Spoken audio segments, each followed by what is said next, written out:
안녕하십니까. 이번 시간에는 3장 경영혁신기법에 대해서 살펴보도록 하겠습니다. 자, 우리가 이제까지 수업을 쭉 해오면서 경영환경이라는 것 또는 기업환경이라는 것은 빠르게 변한다고 말씀을 드렸었습니다. 그죠? 그래서 급변하는 환경에 적응 뭐 이런 말들이 나왔고 유연하게 신축적으로 이런 말들이 나왔습니다. 자, 그러면 급변하는 환경에 적응을 해야 되니까 여러 가지 경영기법들이 필요하겠죠. 근데 그 경영 기법들도 환경이 어떻게 변한다고 말씀을 드렸습니까? 혁신, 동태, 복잡, 다양 뭐 이렇게 이제 말씀을 드렸습니다. 그죠? 그래서 빠르게 변하니까 경영 혁신 그냥 경영 기법도 아니고 경영 혁신 기법 이렇게 이제 된다는 겁니다. 그래서 본 3장에서는 여러 가지 각각의 어떤 기법 해가지고 각각의 기법들을 쭉 나열해서 설명을 하고 있습니다. 그래서 한 40여 가지 좀 넘는데 이걸 여러분들이 정리를 하고 계셔야 돼요. 방금 말씀드렸듯이 변화하는 환경에 적응해야 되니까 이러한 기법들도 굉장히 중요합니다. 그래서 이 중에서도 자주 언급되는 내용들이 이제 한 10번, 11번 요 정도까지 그 다음에 이제 그 이후의 것도 여러분들이 어쩌다가 한 번씩은 출제가 되기 때문에 여러분들이 정리를 하고 계셔야 됩니다. 자, 먼저 첫 번째. 자, 목표 관리 또는 목표에 의한 관리 이렇게 이야기하기도 해요. 그래서 목표 관리라고도 하고 목표에 의한 관리 이렇게도 이야기를 하고 또 이거는 어쩔 수 없이 영어 MBO 영어는 여러분들이 정리를 좀 해주셔야 돼요. 뒤에 나오는 매니지먼트 바이 오브젝티브 이런 거는 상관없고 안 하셔도 되고 MBO 이거. 그래서 이니셜만 땄는 MBO 이걸 기억하셔야 되고 이걸 굳이 해석을 하면 목표 관리고 또 이것을 목표에 의한 관리 이렇게도 이야기를 한다. 이렇게 됩니다. 자, 그렇게 됐었을 때 목표 관리 첫 번째 이거 꼭 알고 계셔야 돼요. 자, 그러면 이거 우리가 저 앞에서 뭐 드러커 뭐 이렇게 할 때도 살짝 나왔습니다. 그죠? 알고 계셔야 돼요. 자, 거기에 딱 보니까 첫 번째 줄 뒤쪽에 목표 달성 과정에 참여 누가 종업원이 이제까지 우리가 딱 할 때는 목표를 짤 때는 경영자 감독자만 목표를 짜는 걸로 했어요. 계획을 짜는 걸로. 근데 요 MBO는 경영자도 감독자도 이제는 종업원까지도 이렇게 돼요. 다르게 표현하면 모두가 다 참여 이렇게 됩니다. 경영자, 감독자뿐만 아니라 종업원까지도 이렇게 생각하셔도 되고 모두가 다 아니면 어차피 경영자나 감독은 이제까지 목표를 짰고 목표를 설정했고 이제는 종업원도 참여 이게 포인트입니다. 그래서 거기도 보시면 협동적인 관계를 형성해서 나머지는 여러분들 읽어보셔야 돼요. 그래서 보다 구체적이고 보다 적극적으로 목표를 어떻습니까? 설정하고 또 내가 목표 설정하는데 참여했기 때문에 더 목표를 달성하려고 하겠죠. 그래서 적극적으로 목표를 실현할 수 있도록 하는 것 이렇게 됩니다. 키워드는 종업원이 참여한다는 겁니다. 그래서 세 번째 줄 뒤쪽에 자 종업원을 참여시키고 똑같은 말입니다. 그죠? 종업원을 스스로 자기가 실행할 목표를 설정하게 하고 자 예를 들어서 자 너 이런 거 해. 남한테 내가 남한테 내가 명령을 받았을 때 하고 나는 내 스스로 내가 이렇게 해보겠다 목표를 설정했을 때 하고 어떤 게 더 동기부여가 되고 어떤 게 더 신이 나서 내가 달성하려고 노력하겠습니까? 내 스스로 짰을 때. 그걸 생각하시면 돼요. 그래서 경영에서는 어떻게든지 기업 가치를 극대화하고 이윤을 극대화해야 되기 때문에 어차피 목표 세울 거 종업원도 참여시키자. 자기가 세운 목표 더 충실하게 실현하려고 하더라. 이렇게 된다는 겁니다. 그죠? 그래서 그 설명이 나오는 거죠. 그러고 보니까 자기 스스로 통제하더라. 자기가 세운 목표를 실현하기 위해서 그래서 자기 통제가 되더라. 자발적으로 목표를 달성하려고 노력하더라. 그게 세 번째 줄, 네 번째 줄입니다. 그것도 나옵니다. 드러커가 그죠?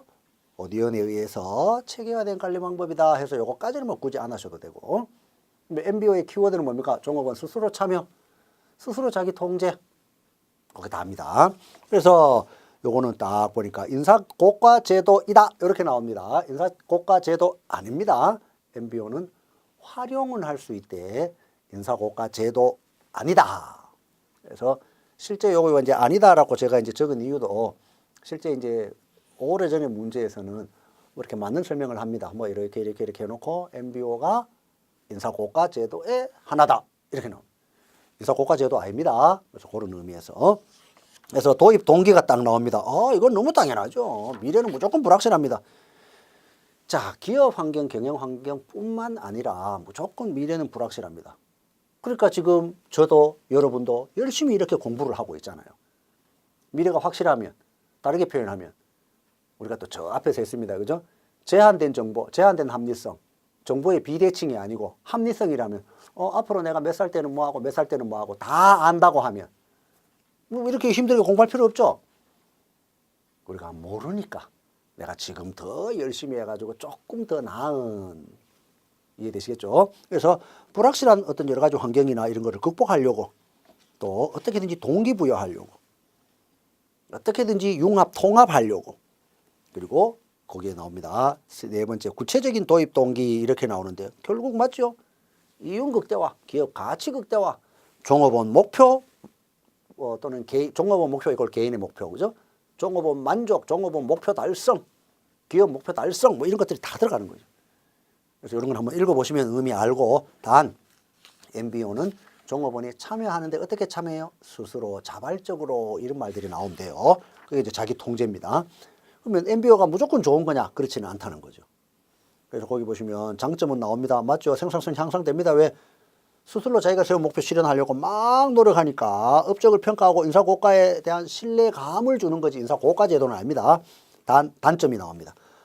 개인의 목표가 너무 강조했어요. MBO는 스스로 참여시키고 네가 너 목표를 한번 설정해봐, 이렇게 되니까. 그래서 개인의 목표를 너무 중시하다 보니 조직의 목표가 무시됐어요. 그래서 거기 나오는 두 번째를 먼저 봅니다. 그죠? 조직의 목표가 무시, 그것만 밑줄 한번 꺼놓고. 조직의 목표가 어떻습니까? 없어졌다. 조직의 목표가 뭐 상실됐다. 뭐 이런 건 아닙니다. 무시됐어요. 조직의 목표도 중요시는 하지만 개인 목적을 조금 더 우세시 본 겁니다. 근데 그 개인의 목표를 설정하려고 하면 너는 몇 개 만들 거야? 몇 개 만들 거야? 이렇게 물어보니까 나는 몇 개 만들겠습니다 하는데 그 기준 자체 설정이 어렵다는 겁니다. 그래서 거기 첫 번째 나오는 거고. 그리고 MBO는 장기보다는 단기에 치중을 합니다.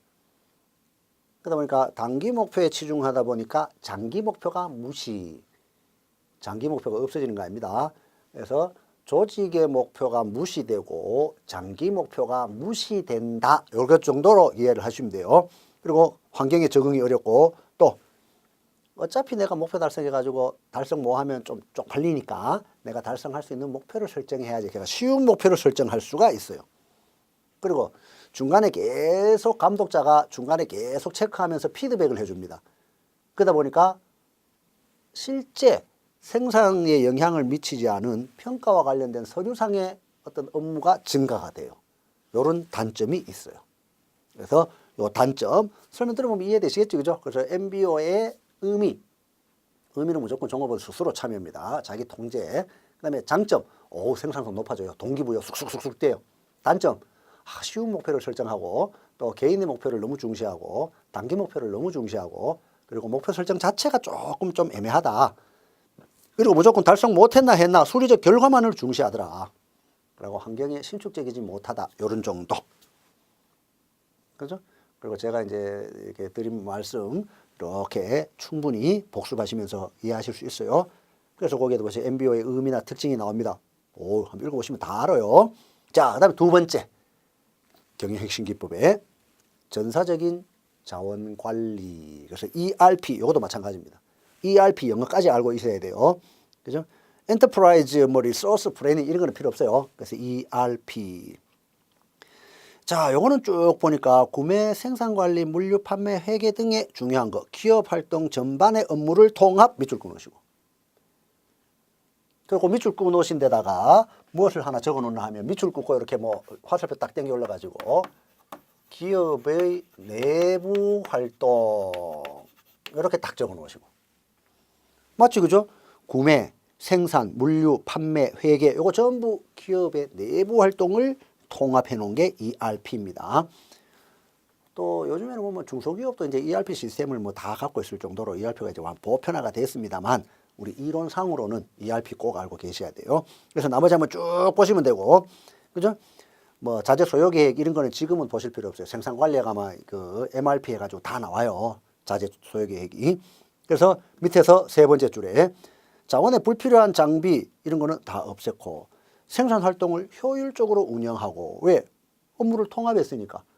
컴퓨터 통합 시스템, 컴퓨터 최적화 했으니까. 그래서 중간 관리 기능, 하위 관리 기능 통합 밑줄 그으시고 ERP는 중간과 하위 관리 기능을 통합했다. 그리고 내부 정보 이용자가 쉽게 빠르게 정보를 이용할 수 있다. 내부 정보 이용자. 이게 키워드입니다. 자, 기업의 내부 활동이니까 당연히 내부 정보 이용자의 그죠? 뭐 효율성 극대화 뭐 이런 식으로 이제 딱 생각해 놓으시면 되죠. 꼭 교재대로 안 하셔도 돼요. 내부 활동 이게 키워드입니다. 그래서 ERP의 특징을 보니까 환경 대처, 통합 시스템, 통합된 데이터베이스 구축, 리엔지니어링 지원, 리엔지니어링은 이제 그 뒤쪽에 가면 바로 나와요. 그 다음에 오픈 시스템 앞에 것만 보시면 돼요. 그래서 ERP가 이런 거구나 그렇게 한번 보시면 되고 그 다음에 SCM. 자, SCM 딱 보니까 어떻게 돼요? 공급 사슬 망 관리라고 돼요. 망자가 들어가기도 해요. 공급 사슬 망 관리해서 망자를 넣기도 해요. 없어도 되고. 그렇게 하면서 이걸 또 SCM이라고 합니다. 서플라이 체인 매니지먼트 이런 건 필요 없어요. SCM 이렇게 하고 자재 조달에서부터 자재 조달 앞쪽에는 없었습니다. 그죠? 제조 판매 딱 나와요. 근데 거기 고객이 딱 들어가죠. SCM은. 그러면서 고객 딱 나옵니다. 고객까지의 물류와 정보의 흐름까지 이렇게 되니까 유통. 자, 요 화살표 땡긴 거는 빼고, 그죠? 자, 요게 ERP입니다. 그 다음에 SCM은 요렇게 보니까 앞에 거는 다 또 뭐 맞게 나옵니다. 그죠? 근데 거기에 고객, 유통 이런 말까지 나옵니다. 뭐 유통이 먼저 나와도 상관없어요. 유통, 고객 이런 말까지 나옵니다. 그죠? 그렇게 해서 관리하고 뭐 이렇게 쭉 하면서 공급을 최적화하고 세 번째 줄에 유통망 관리를 하고 체인 관리를 하고 그러니까 결국은 요거는 딱 보니까 요겁니다. 기업의 내부 활동 플러스 그죠? 여기에 지금 언급된 게 전부 내부 활동입니다. 유통 고객까지니까 외부 활동까지 통합했는 게 SCM. 그래서 SCM 이꼴 ERP 플러스 지능 이렇게 됩니다. 그러니까 ERP보다는 SCM이 조금 더 구체화되고 기술적으로 고도화된 겁니다. 이해되시겠죠? 그래서 그 설명들이 이제 막 나옵니다. 그리고 채취 효과를 보완했다. 이거 꼭 알고 계시고. 채취효과 앞쪽에 문제 풀 때 있었어요. 그죠? 채찍을 이렇게 하면 시장의 수요는 요만큼인데 끝에 가서 채찍이 막 이제 움직이니까 과다. 그죠? 왜곡된 수요. 이게 채찍 효과. 그래서 채찍 효과를 보완하기 위해서 SCM이 생겨났다. 그래서 채찍 효과 밑에 설명 나옵니다. 이거 여러분 읽어보시면 이제 이해 다 되시는 거고. 그 다음에 기업 내 또는 기업 간의 사회활동까지 유통. 그래서 그거는 저는 기업 외부 활동이라고 했습니다.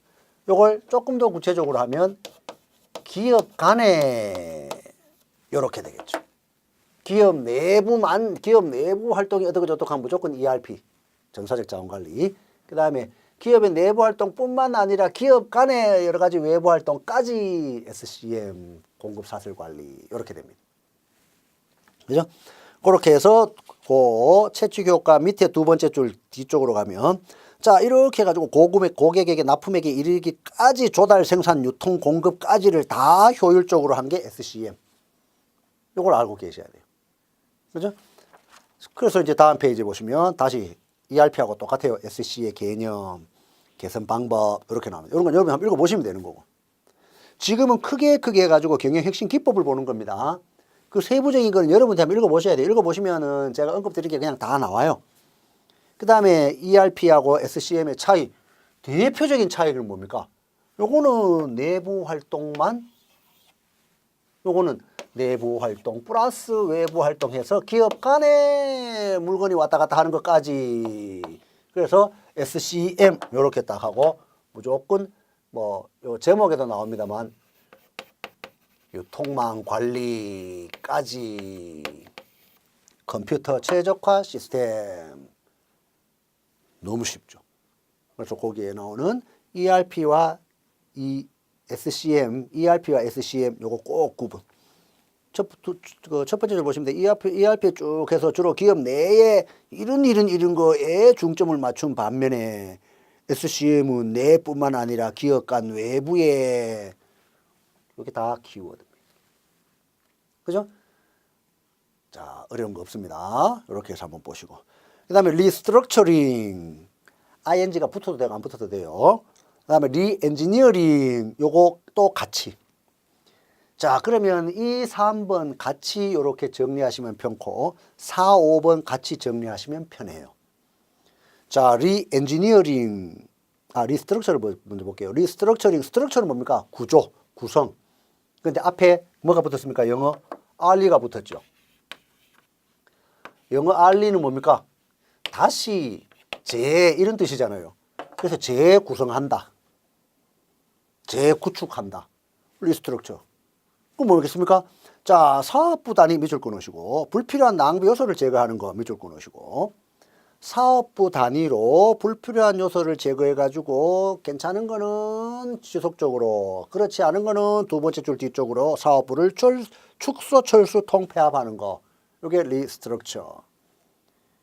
이런 거는 여러분들 신문이나 뭐 TV에도 한번 보시면 리스트럭처 뭐 리엔지니어 이런 말들이 한 번씩 나옵니다.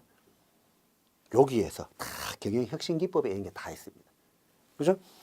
그래서 그걸 나머지 한번 딱 읽어보시면 돼요. 그래서 어떻게 요거는 리스트럭처는 한마디로 하면 사업부 단위니까 또 다르게 표현하면 부서 단위. 그러니까 전체 기업의 일부분 이렇게 됩니다. 그죠? 전체 기업의 일부분을 축소할까, 뭐 통폐합할까, 아니면 요걸 그냥 조금 더 업그레이드를 시킬까 해서 그 부서 단위, 사업부 단위, 요게 리스트럭처. ing는 붙어도 되고 안 붙어도 되고.